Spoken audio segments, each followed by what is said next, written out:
Hello everybody and welcome back to the Easy Gourmet. I'm your chef and host Vinny Felici. Glad to have you in my kitchen today. A couple of recipes today. One is a little bit different and one is a combination of two or three things. I'm going to do it all in a sheet pan. So the first recipe is going to be broccoli rabe. And I don't know if you're familiar with broccoli rabe. I hope you are. It's bitter broccoli. It's light broccoli, but it has a nice bitter finish to it. We're going to mix that. Make a pasta dish with cavatappi, which is like three elbows put together. This recipe is actually semi-historic, and it has a pasta that's usually with it called orecchiette, which means little ears. I have some of that, but I like the cavatappi better. And actually ziti is actually, a penne is pretty good with this recipe also. So, and the other recipe is a sheet pan. It's oven roasted shrimp and vegetables all in one sheet pan, and it's probably it's not probably, it's something that is nice when you kind of put in a long day and you want to have all these different things cooked, and rather than have 2 or 3 pans going, it's all done on one sheet. So what we're going to do is, as we usually do, we have one recipe started, we stop that, we start the other recipe, and that's what we're going to do that again today. So we're going to start the the second recipe first, the sheet pan cooked shrimp. So what I want to do first is I'm going to spray my sheet pan down so it'll be semi non-stick. Usually I use some non-stick foil, but I'm going to do it this way today because I think I'm going to get a little bit better browning if I do it that way. But you can certainly use, for better cleanup, non-stick foil. And I'm going to get a bowl here, and I'm going to use some nice Yukon Gold potatoes. I'm going to cut these into circles, 1/4-inch circles. And the measurements on this vary. I'm going to be using 1 pound of 8 to 12 size shrimp, which is about roughly, you get 10 in a pound. And the recipe is probably good for 2 or 3 people. So I'm going to probably put 2 or 3 potatoes in. I just want to get rid of the end. And I like Yukon Gold because I like the way they taste when they're roasted. So I'm going to go with them today. You can certainly use any other potato that you have. But I'm going with Yukon Gold today. Okay, maybe one more small one.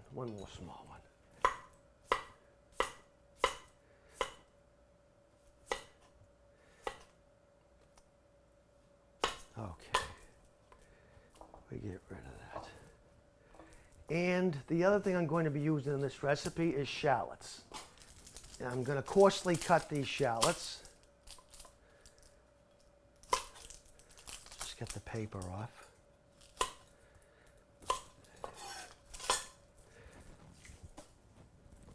And I just want to get that outside paper off. Throw those in there, just cut those in half. And I have fennel.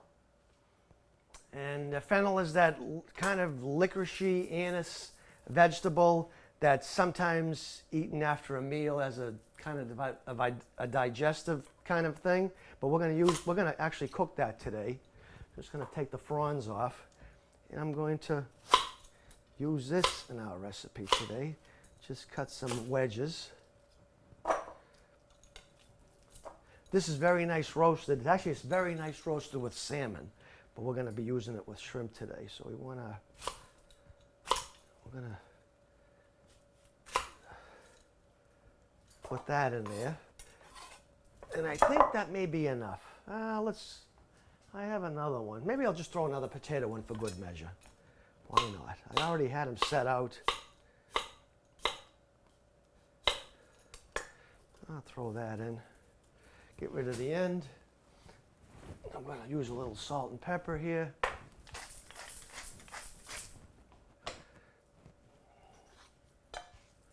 Can certainly put more fennel in, but I think the 1 bulb is enough. And I have my oil.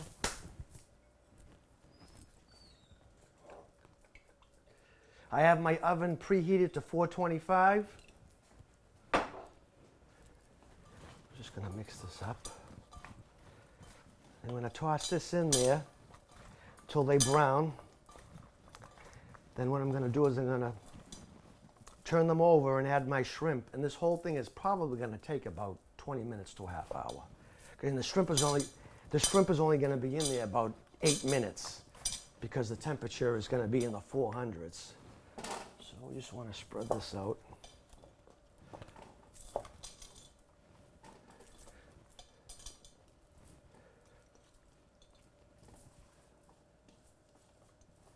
Make sure you get those potatoes down so they'll brown nicely.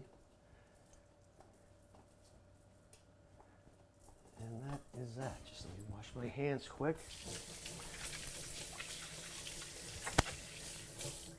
Okay.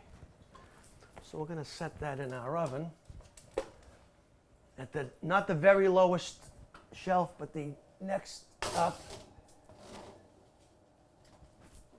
And I wanted this on 450. I have it on 4 1/4, but I want it on 450. So I'm going to put that, raise it to 450. Okay, now our water is almost boiling for our next recipe. Let's just get this out of the way. And our next recipe is the cavatappi with broccoli rabe. So the first thing I want to do is I do have my broccoli rabe washed and picked through some of the leaves that turn yellow now and then. I don't like to have those, so get rid of those. And I cut the ends off because the ends are somewhat dried and they're a little woody. So I take about 1 inch or so off the ends. And what I want to do is I want to boil that for 2 minutes. Just blanch it for 2 minutes. And when I'm waiting for this water to come to boil, I want a nice tablespoon of salt. So put that there. And I want to get some garlic going in my saute pan. I have my trusty little paper remover.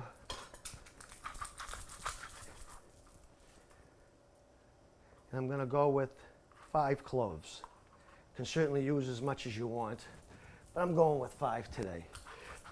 I don't know if you've seen broccoli rabe. It's kind of a bouquet. I should have saved it before. I should have washed it here on air, but basically it's like a bouquet of these fronds and these leaves.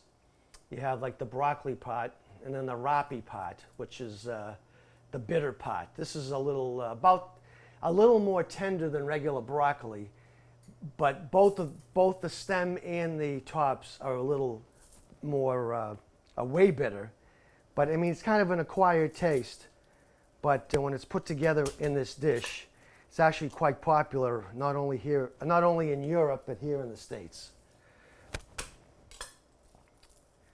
So I just want to get these cloves going.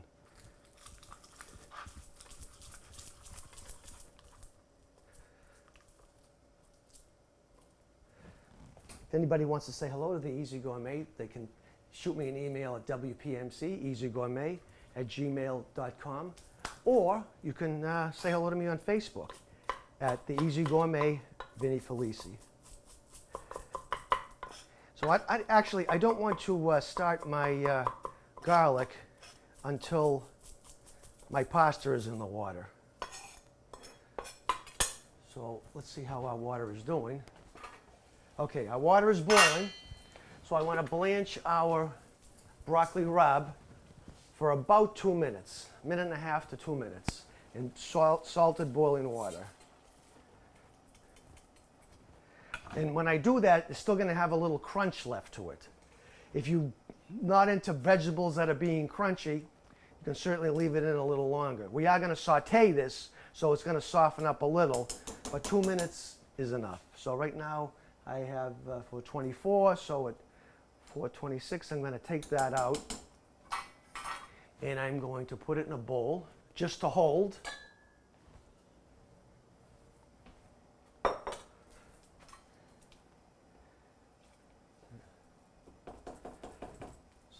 24. So we got a little, oh, and I also have, just for a little extra flavor, you don't have to do this, I have a little bit of ground sausage that I have already pre-cooked that I'm just going to add as a garnish through the dish. You do not have to do this.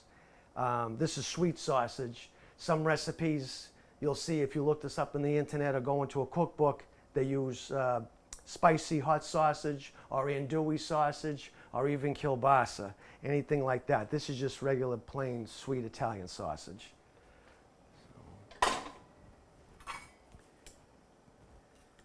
What do we got so far? We have one more minute. One more minute. I am not going to run this under cold water or throw it in ice water or anything like that to stop the cooking process. It's okay because it's going to be cooked again anyway, so it's not that important that I do that. Sometimes when you're blanching beans or asparagus and you want that color to really show, you take it out of boiling water after you blanch it, throw it into ice water, it shocks and that green color stays. But we're not going to be that fancy today. This has already come back to a boil. So I just want to probably have another 30 seconds. I do not have my watch on today like I usually do. Unfortunately, it doesn't work. It's a kinetic watch and it's in for repair. I think it just needs a lube job. Okay, 4:26. So, where is my bowl? I'm going to take that whole thing out of here with a spider.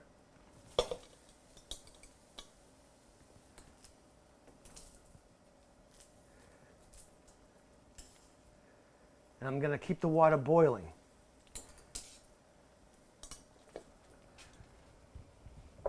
Put that to the side. I'm going to add a little more salt again. And I'm going to put our pasta in. This is a pound. I think I'm going to use 3/4 of this box. Normally for a whole head of broccoli rabe, it's a pound, and that's probably just a little less than a whole head. So I'm going to go with 3/4 of a pound. I'm just going to eyeball it.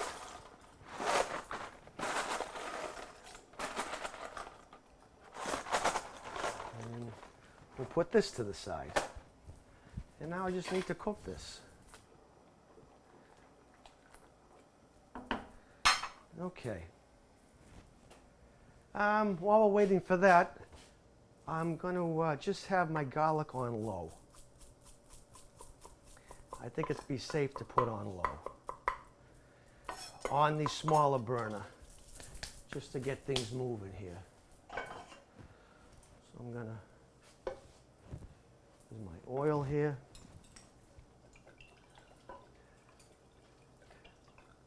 I'm using a big pan here, so I have a lot of surface. I'm probably putting about 4 or 5 tablespoons of oil.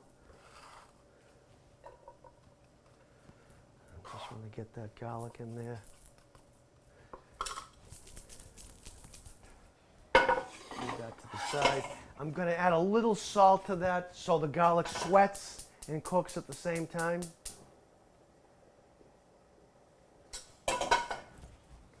Sweat some of that juice out of the garlic.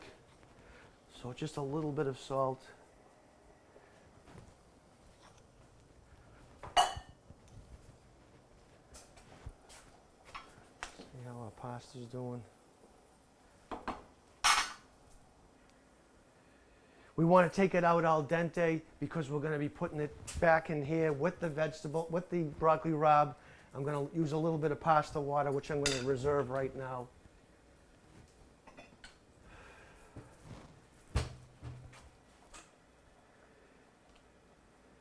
A little bit of starchy water. Probably won't use that much, but I just want to I wanted to have on hand just in case. Let me set my colander up for when I drain that pasta.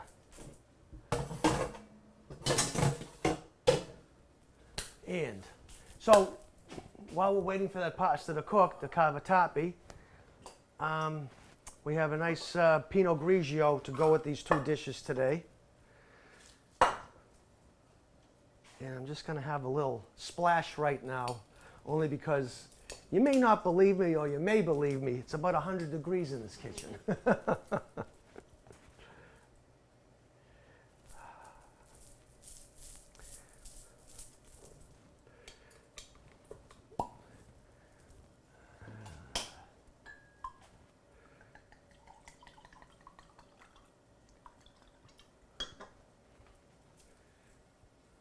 Let's see how we did today. To all my viewers of the Easy Gourmet, it's very good, very clean, almost tastes like pears. What does it say? Doesn't really say what this one really tastes like. It just says rich flavors, rich textures with a great length of flavor. Well, I don't know about that, but it's certainly pretty good. Let's see how our pasta's doing. Get this garlic going a little more. I can see it's starting to shizzle just a little.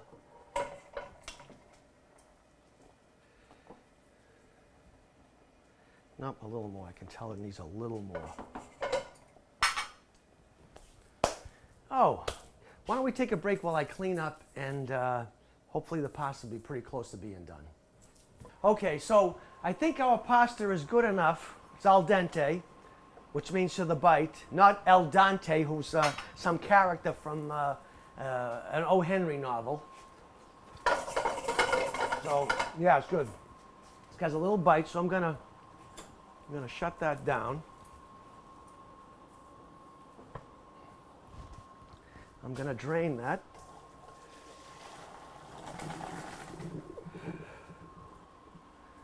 Just put that to the side. I have my cup of reserved water, and I just need my my funky spoon here. Get this garlic going. Just want to get it just a little. I don't want to get it brown. I just want to get this oil fragrant, and I'm just going to add a little bit more oil. You can use extra virgin for this because you're not necessarily frying anything. You're kind of sautéing, but I'm using, it's not extra virgin, it's kind of like virgin olive oil, but extra virgin will be okay here. But to me, it just makes it a little too rich, just a little too rich. Okay, that's going, and I'm gonna throw my quarter pound of sausage into that.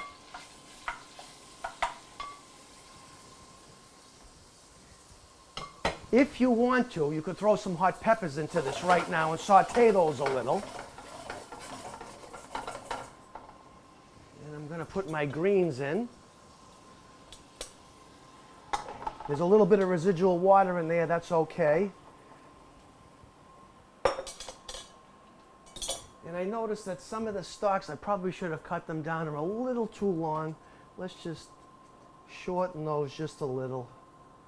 It'll just make it a little easier to eat.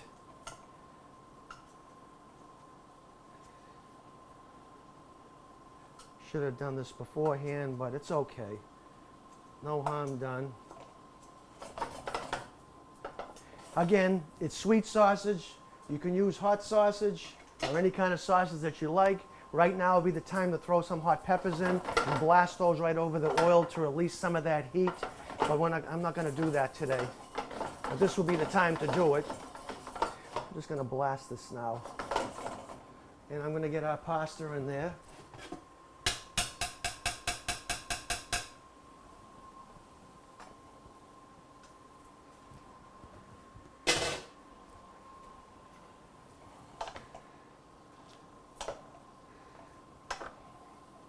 I want to get that all stirred up.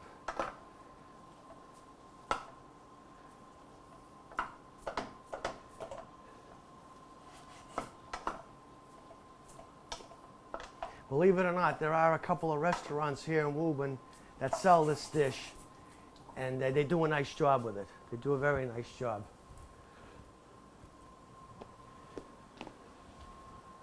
And I've gotten it as takeout. Who gets broccoli rabe as takeout? Only the Easy Gourmet. So I got that going. I'm going to add a little bit of that water that I had reserved.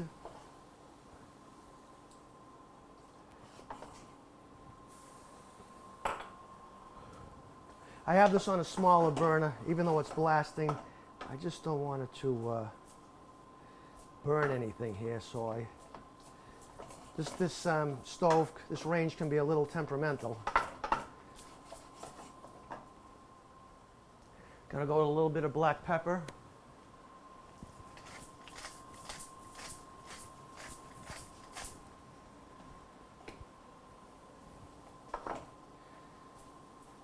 Try to use fresh cracked pepper in this instead of the pepper out of the can or jar. Really, it's really nicer. And our last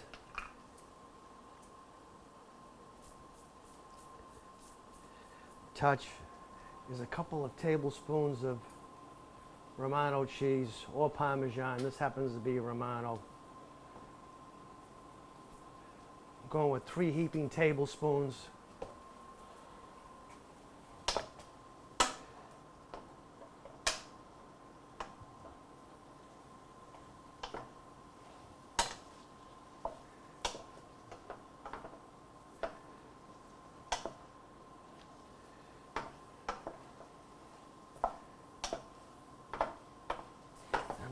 Taste that to see if it's seasoned enough and if it's cooked all the way through.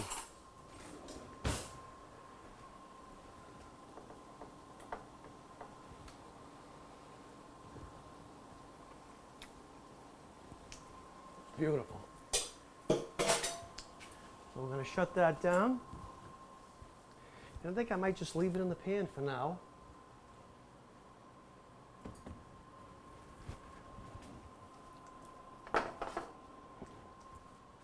And that, ladies and gentlemen, is our cavatappi with broccoli rabe, our first course, with a little bit of sausage. You can leave the sausage out, certainly, if you aren't into sausage. Or even turkey sausage, chicken sausage. I haven't tried it with any kind of a seafood sausage, but it there's a potential there, I think. Maybe just a little bit more cheese on this.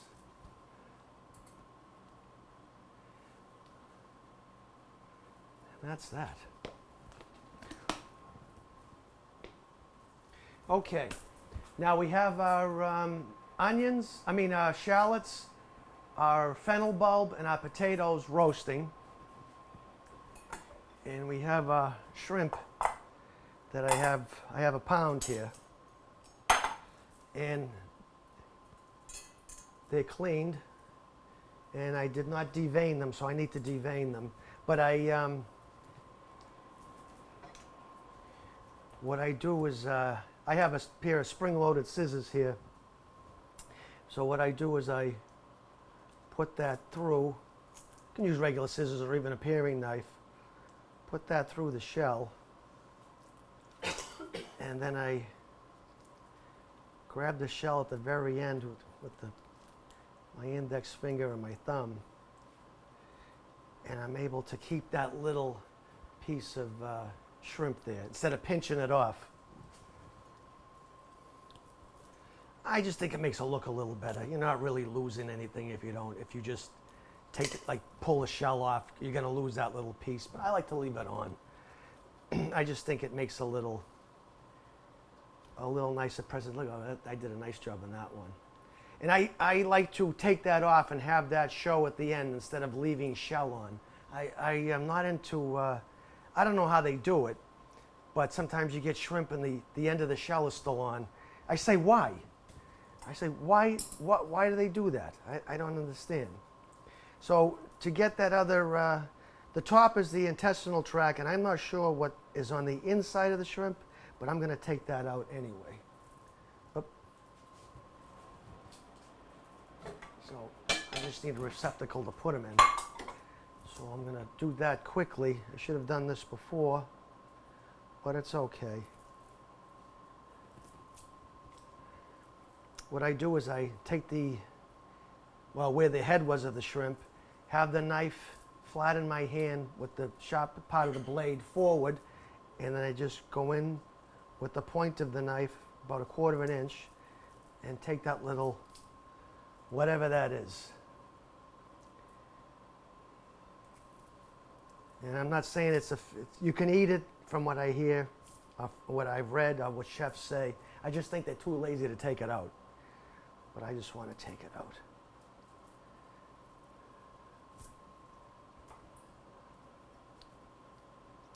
One thing you'll notice when you do buy a pound or 2 pounds of 8 to 12 shrimp, you get like this big massive shrimp, and then they throw a little one in there to balance it all off.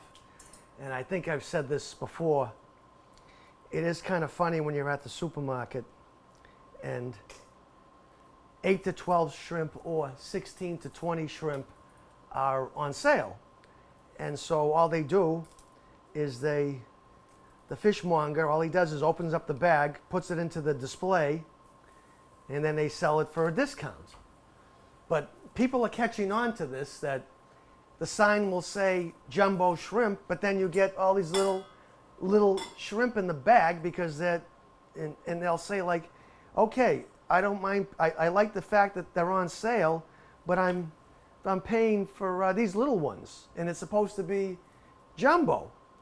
And then it is kind of funny to watch the back and forth. But I mean, I can understand the customer's point of view is basically all they're doing is opening up a bag, and you're getting like, look at this was in the 8 to 12s. I mean, they're small. I would rather say they could have put another larger one in and left those 2 out.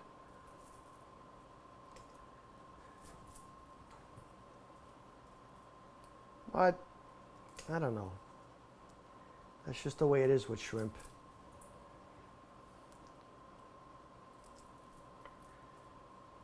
Okay. All right. We got that done. And so now I want to dress these before I throw them onto the roasted vegetables. And what I have is oregano, a little bit of oregano. You can use fresh herbs for this, but I'm going to go with oregano. About 2 teaspoons. And a little bit of lemon zest.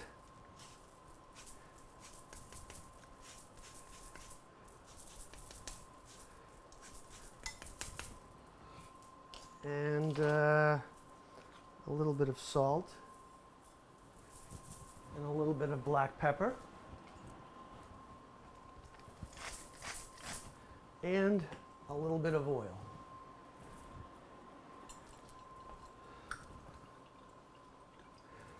I want to mix that up.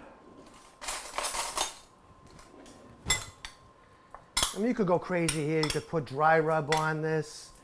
I mean, as I always say, many times, it's I give you the base, and you can go crazy with different flavors. But I'm trying to keep it simple because I don't want to mask the taste of some of those vegetables, so I'm going to go with just a basic flavoring here. So I'm going to just lay my towel down here for a second. I'm going to bring this out for a minute. Woo.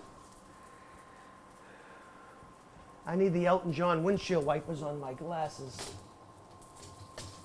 Okay, just going to put this here. Leave the oven on because we're going back in. And I want to get all this turned. Oh, look at that. Look at that. Get those turned. Nice caramelization on the potatoes. The reason why, because we kept this on the next, not the very lowest shelf, but the next one up, that's why we got some nice browning here. If you put it too close to the top, you will not get the browning. It'll take longer, and the vegetables will actually steam before they start to caramelize. Okay. Now I just want to lay these on top. These are going to take about 6 to 8 minutes. I'm going to check them after 6 minutes. And then our sheet pan shrimp dinner will be finished.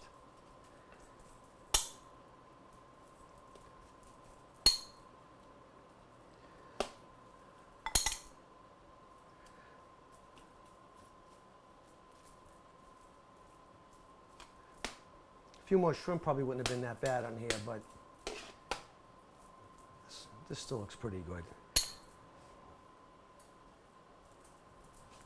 Okay, put that to the side.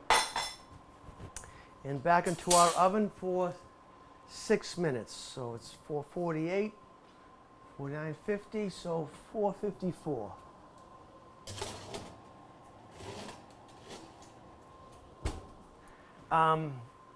Sometimes, I guess if you're really busy and you're doing a lot and trying to make this dish, or you're trying to cook shrimp in the oven at a very high temperature like we're doing, it can be a little difficult to keep a handle on to make sure that the shrimp doesn't overcook. A way to do that, to help this whole process, would be to leave the shells on. But the thing is, if we do that, then I'm not able to get the intestinal tract out in that other vein, whatever the heck that is. So I do clean them. So that's why you have, this isn't one of those things where you can throw it in the oven and go sit down for 5 or 10 minutes. You really got to check this after about 5 to 6 minutes to make sure it doesn't overcook. So what I'll do is I'll look at it, and it's been in there almost a minute. So I'll look at, I'll give it another 4 minutes, and I'll take a look. And maybe I can just turn them over and give it another minute or so.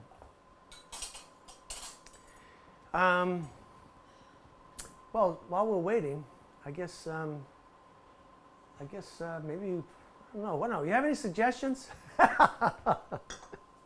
You know, it's so nice actually to be back. I think the show that's kind of running its rotation right now is Taco Tuesday. And I did film that show a few months ago.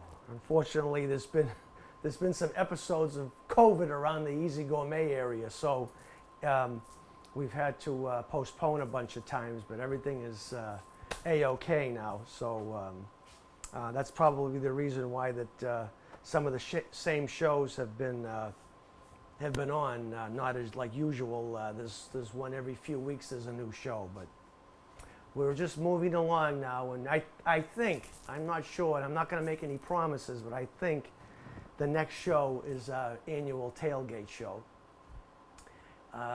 Unfortunately, after so many years of doing the show, I don't remember if we actually did one last year. I don't know. I don't really remember.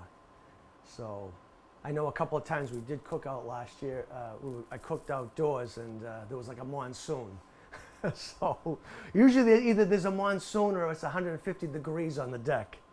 So, but I think maybe the next show, maybe more towards the end of next month, maybe we'll shoot for a tailgate show, because believe it or not, today is the first day of Patriots practice. So it's not too far away. Football season isn't that far away. So, maybe we'll be back in a moment, and we'll see if our shrimp needs to be turned or it's going to be cooked. Okay, we are back from a little bit of a cleanup break and a little bit of some jibber jabber. So let's see how our shrimp is doing. It smells really good. I did oregano roasting in there with everything else. And I just want to check these shrimp, and I think they're good. They still have a little bounce to them. So we went 6 minutes. So that's a good what do you call it? A good number to at least take a look at them. Like, not everybody's oven is the same. About 6 minutes. And we're done. So I'm going to add a little garnish to this. I'm going to really dress this up a little bit. I have some Kalamata olives.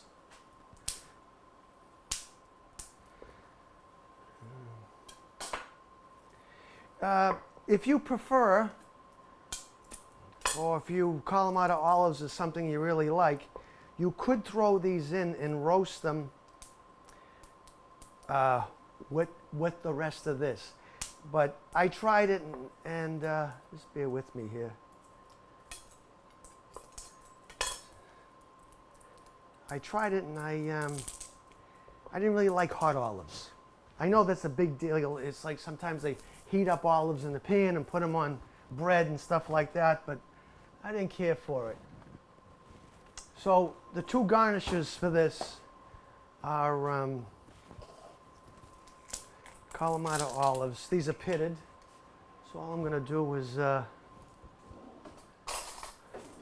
just get a few and throw them on like this.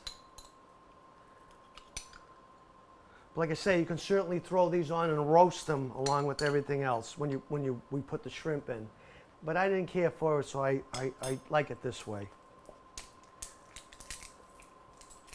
Too much of the brine kind of came out of the olive and got all over everything.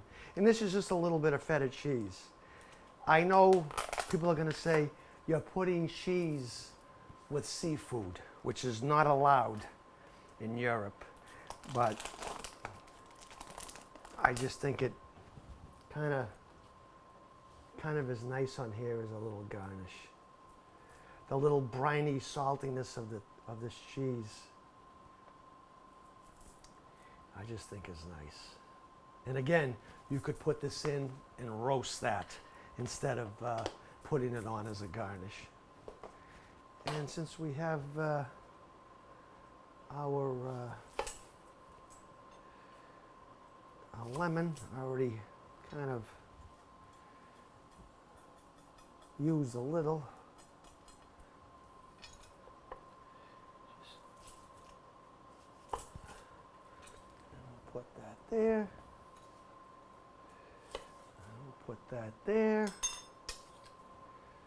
and a little bit of chopped parsley.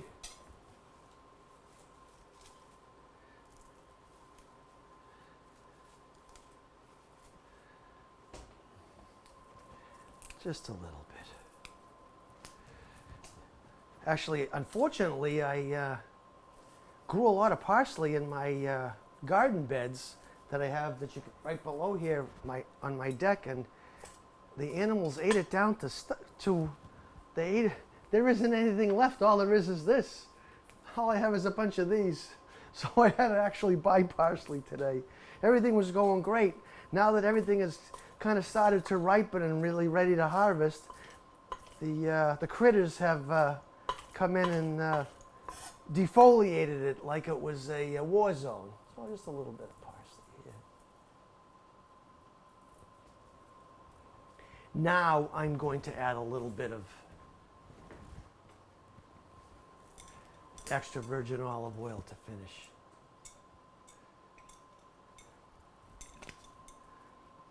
And that, ladies and gentlemen, is the one tray shrimp dinner. Okay, just to recap, we had our broccoli rabe with a little bit of brown sausage and our cavatappi. Again, you can use ziti, you can use penne, you can use orecchiette, which is little ears. But I like the cavatappi. I think it has a little more body. And it looks kind of nice too with the spinning on it.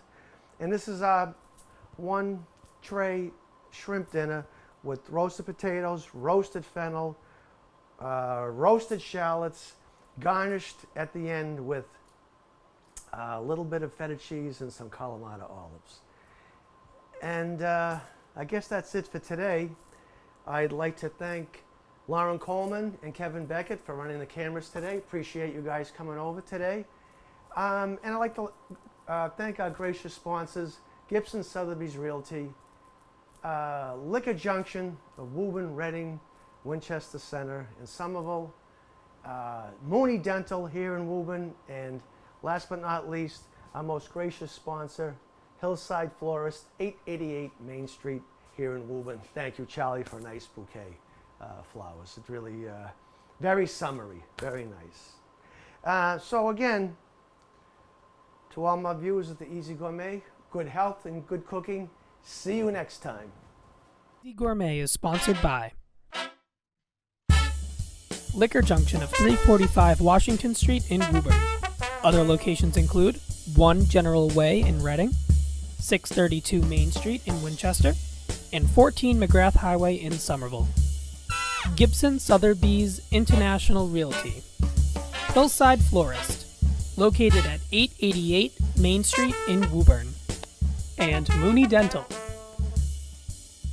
Trusted dental care that you and your family can smile about.